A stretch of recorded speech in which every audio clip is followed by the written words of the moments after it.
everyone. I want to thank you all so much for hanging with me throughout this drug courier odyssey. We're almost home. Yes! Now, I-84 turns completely south away from Idaho to merge with Utah's biggest interstate, I-15, which goes north and south. Interstate 15 will glide us and our load south down to Salt Lake City. Before we get to Salt Lake City, we have to first drive through the death zone.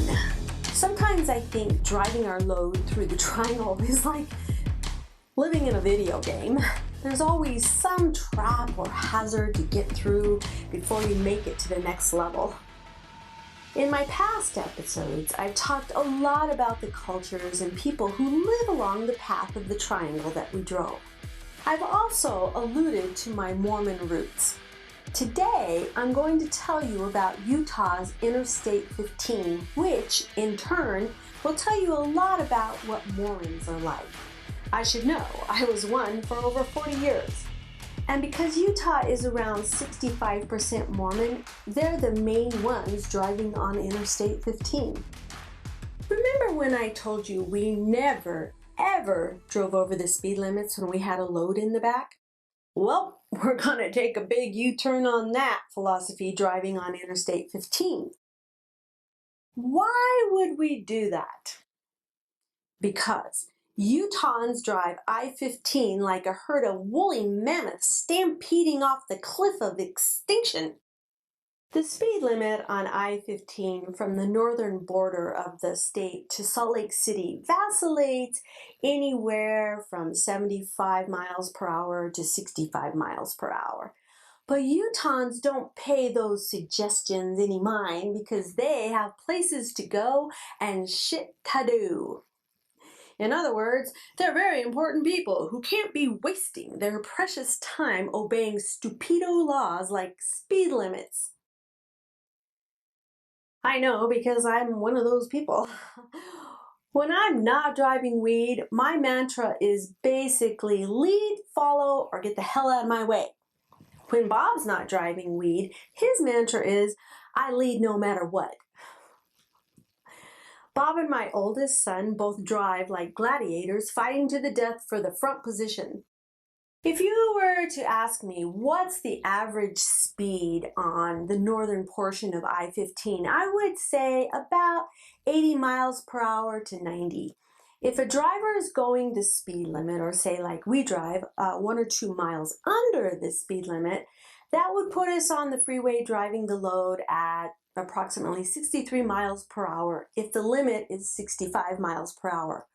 Or 73 miles per hour if the speed limit is 75. That kind of speed on I-15 is, first of all, dangerous because the pack is going at least 80 miles per hour. The majority of the pack is going 85 miles per hour and about 20% is going 90. Second of all, going turtle slow citizen cop speed draws a lot of attention to yourself from irate drivers and then cops. Birds and insects fly in swarms, fish swim in schools, and cars drive in convoys or packs. There's no place for beat of a different drum crap here. If the point of the journey is to not get caught hauling weed, then it's best to stay anonymous. Do not draw attention to yourself or the load. Discussing it at length after our first trip, Bob just felt too vulnerable driving so much more slowly than everybody else.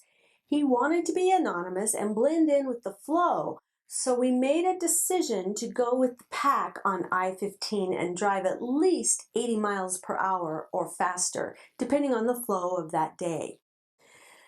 That was pretty scary on so many levels because who's to say when the bi-weekly day comes that the state is running low on money? So they send an army of tax collector cops out to ransom road tolls on that particular day we're driving the load on I-15. You've seen the setup. They've got their 3 to 5 motorcycle cops staggered along the interstate, pulling drivers over. Drivers who thought they made it after passing the first set of flashing lights with some schmuck on the shoulder, not knowing there really was 2 or 3 more cuts coming up. We simply couldn't afford to ever even get stopped for a minor traffic violation, not with a 100-pound load in the back. This hour-and-a-half long drive from the merging of I-84 and I-15 down to Salt Lake City was like Mr. Toad's Wild Ride at Disneyland. It was fast, furious, and grueling. Heaven forbid we got in a wreck so close to home. This was a part of the trip where Bob was the most fatigued but required the sharpest mental awareness as he sped along, driving fast yet extra defensively. His eyes darted everywhere, in the rear view mirror, side mirrors, beside him, beside me, in front of the car, and in the blind spots. Utahns are a bit like Californians. They don't like to leave a lot of space between cars for mannerless sociopaths who take cuts. None of this 10 feet length between cars per each 10 mile per hour as you're traveling kind of driver's ed safety crap. This is the Zen driving through the death zone video game. The stakes are high and it ain't no virtual game. There's a lot of unexpected braking and weaving in and out of lanes. I have always wondered, why is it that Utahns drive so damn fast? I mean, I drive fast. What is it about us Utahns? I know what it is about me, why I drive fast, particularly when I was younger. When I was younger, I was arrogant, entitled, and a righteous Latter-day Saint who really had more important things to do than wait around on geriatric drag racing. I mean, God loves everyone, even NASCAR grandpas. But excuse me, I need to pass now, move along, or move the hell over. Thank you so much. So condescending and obnoxious. You would have hated me if you'd known me when I was an active Mormon. I hate me when I was an active Mormon. I also think there's another reason I drove fast. There was no accountability. No one could ever really see or even disapprove of me as I drove fast or rudely. You take your chances when you speed, but the odds are pretty good you're not going to get caught. My family of origin had an unspoken creed that we lived religiously, and it was looking good. Looking good. It didn't matter if we were good, we just needed to look good. If there wasn't anybody there to monitor our actions, we could, fudge or do whatever the hell we wanted to do. When I was an active Mormon, I had to go through 2 ecclesiastical worthiness interviews every year. All Mormons do. I think they changed it to 2 years now. I don't know. I'm not active anymore. Well, they always wanted to know if I'd been sleeping around or if I was honest with my fellow man. There was never any questions of, do you obey the speed limits of this country, Sister Benson? Because the answer would have been, hell no, Bishop, I got meetings to attend and service to perform for my fellow man. And he'd be like, oh, well then, that's okay, Sister Benson. Carry on. Godspeed. If we're not being policed on most issues, especially the ones on sex, to be sure, all humans are kind of gray and cagey to an extent. But I've seen that caginess dynamic, it's a lot stronger in the religious stereotypes. Mainly because stereotype Mormons are required to live so meagerly, so austerely, they're not allowed to indulge in much. And any little thing they can do, like breaking out to go full on to speed, well, it's a type of blowing off steam. I also think that the way a person drives says a lot about their personality and character. Not that I even think that speeding is a sin. I mean, speeding, I guess you could say, is cheating or reckless. But really, I think people who speed have a lot bigger character flaws than being cheats or being reckless. Speeding is a lot more of the manifestation of arrogance. Arrogant people speed. They push the little people aside to get ahead. Chronic speeding is a giant red flag of an arrogant person. For all these deep-seated psychological reasons, the state of Utah has all these pent-up arrogant Mormons driving on I-15. They drive just like I used to drive when I was a Mormon. Now, since I left the religious life, I'm not a card-carrying Mormon anymore. I still drive like a lunatic because nothing's really changed. I'm still an important and entitled person, and it's just an ingrained habit in me. Old people can't change. That's a proven fact. It's not my fault that the Mormons ingrained in me that I'm better than everybody else and I can speed.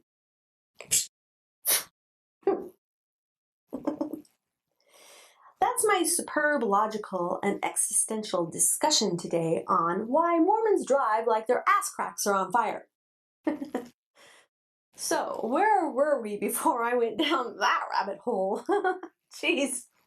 Yes, I-15. Are we ever going to get to Salt Lake, Trinity Lou? No, we're just going to drive this load for another 5 more days all the way to New Jersey. Can you imagine how harrowing and long that trip is for those guys driving weed to the East Coast? No, thank you. Although, I wonder what the pay is for trips that long. There was never any events that happened to us driving the load on I-15, but I did see several stings along the interstate there. Cops who had informers telling them that the target was coming down that particular corridor. In the drug industry, couriers walk into these traps like sitting ducks. I hated seeing people getting busted and strung out on yard sales like that. It was just way too close to home for me, and I made sure I kept my humility about it all. About 30 minutes out of the city, we pulled out the burner phone to call the distributor about our incoming vicinity. We never texted him. At the end of the trip was no reason to abandon our tradecraft. Cops could impersonate the distributor with texting messages.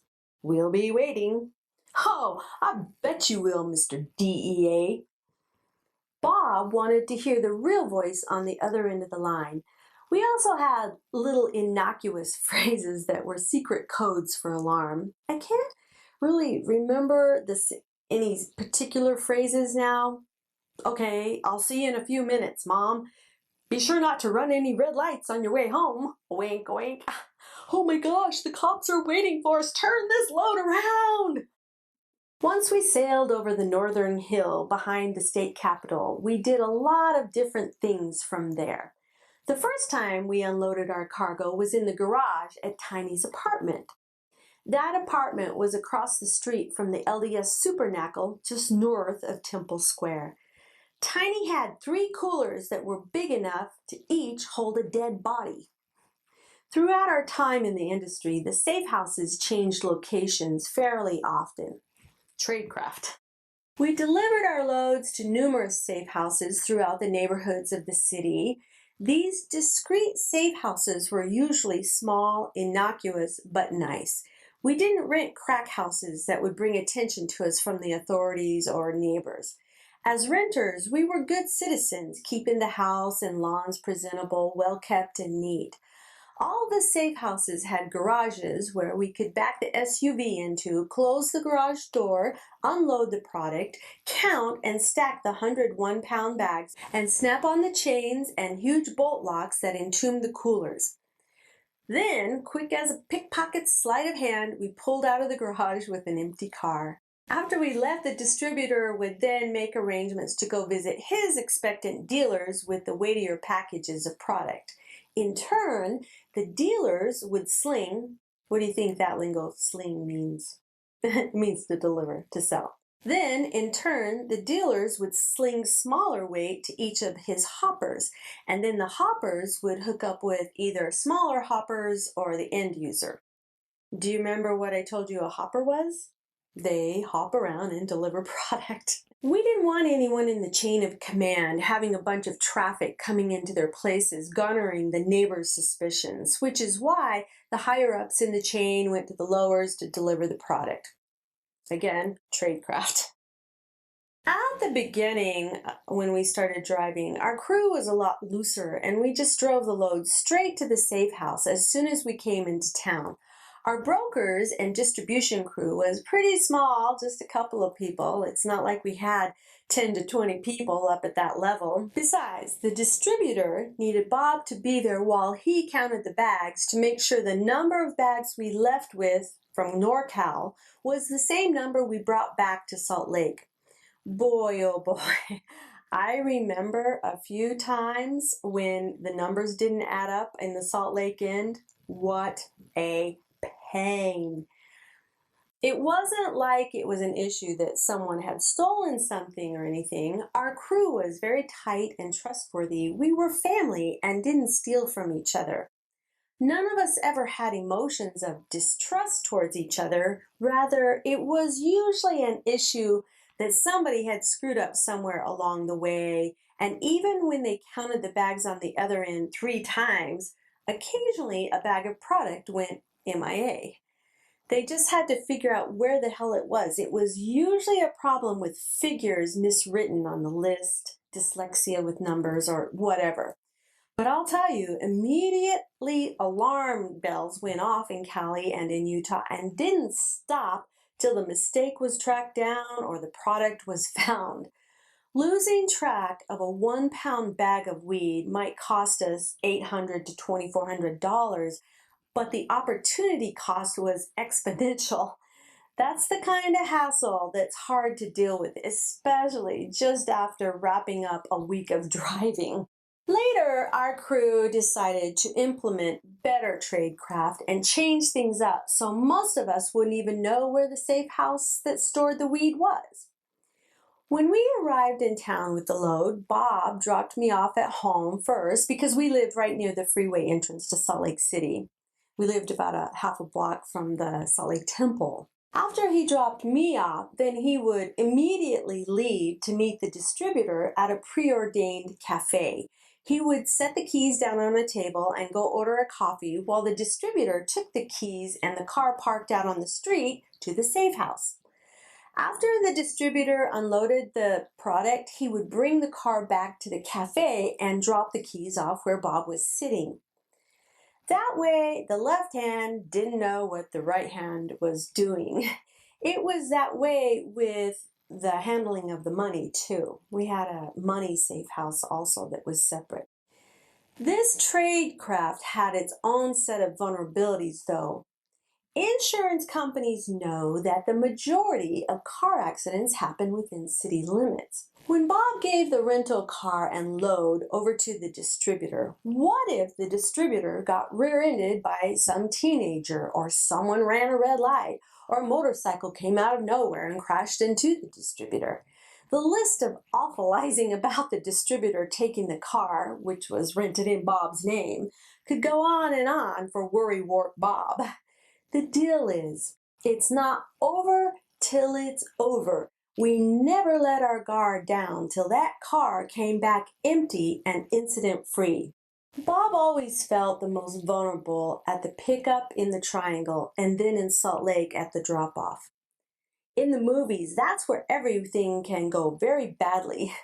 In an organization as tight as ours, that's where the snitches would come out.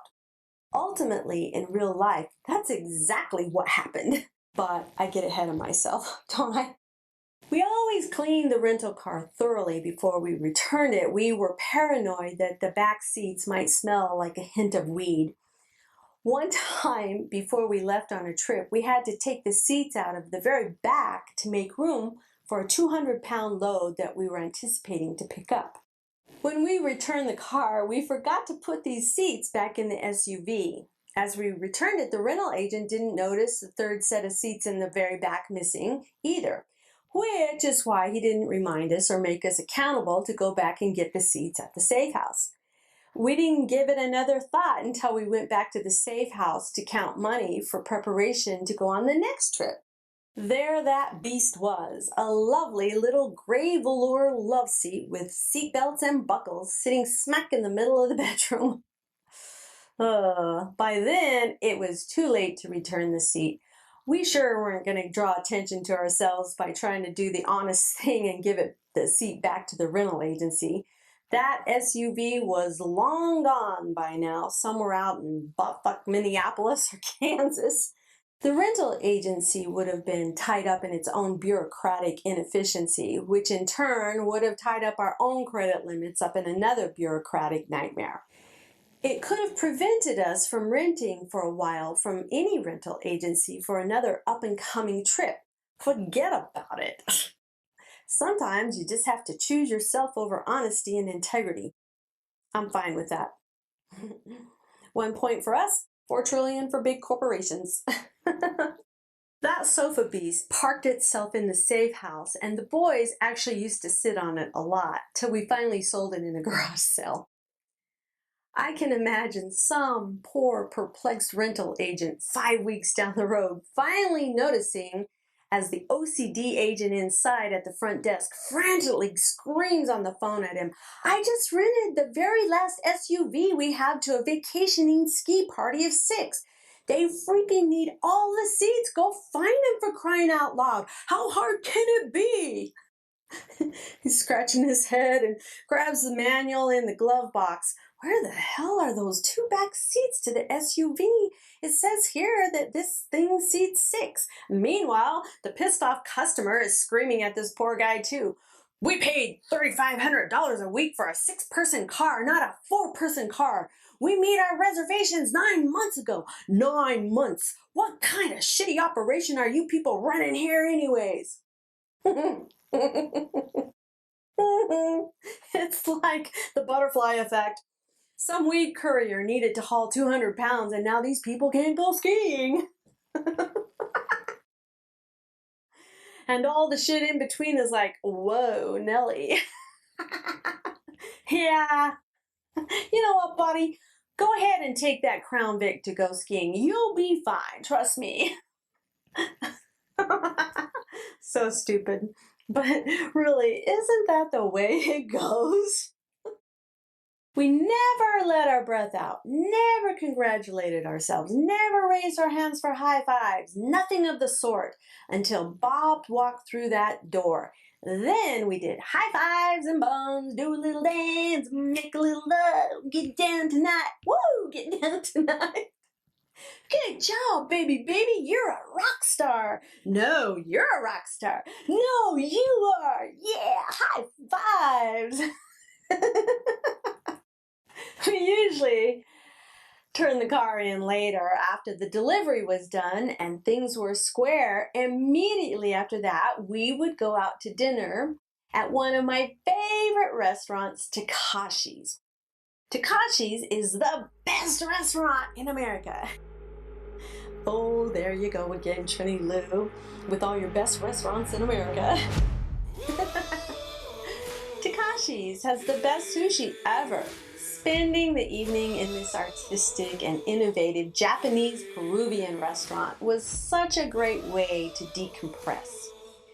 Sitting under the big green fish and ambient lights of the sushi counter, ordering one delicacy after another and chit-chatting with Takashi and his guys.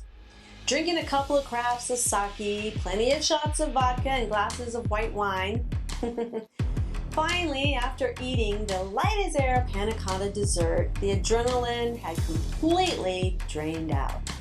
That's when the big crash came. Baby, we crashed hard. For 2 to 3 days at least. We had no more energy to even help us get out of bed. We slept 40 days and 40 nights. And on that note, kids, I bid you good night. Wasn't that the greatest bedtime story ever told? The story is almost as good as the Chronicles of Narnia. So stay out of trouble. Remember to always drive in the right lane to give me plenty of room to pass. And whatever you do, don't do anything